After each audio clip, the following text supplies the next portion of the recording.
Nearly 10 years ago, 2 Singaporean students were brutally murdered in Sydney. Another Singaporean, Ram Tiwary, was arrested and convicted, but then acquitted earlier this year. And now, images and recordings linked to the murders are being revealed for the first time. This was where Mr. Chow Lyang and Mr. Tony Tan Po Chuan were stabbed and clubbed with a baseball bat. But not many have laid eyes on the actual scene of the murders in Australia.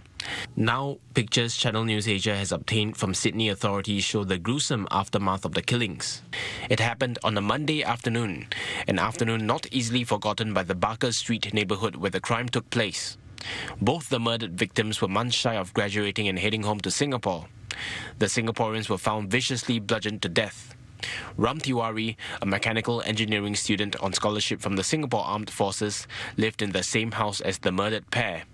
It was he who made this call that fateful spring day in September 2003. I need the ambulance and the police. There's been a murder.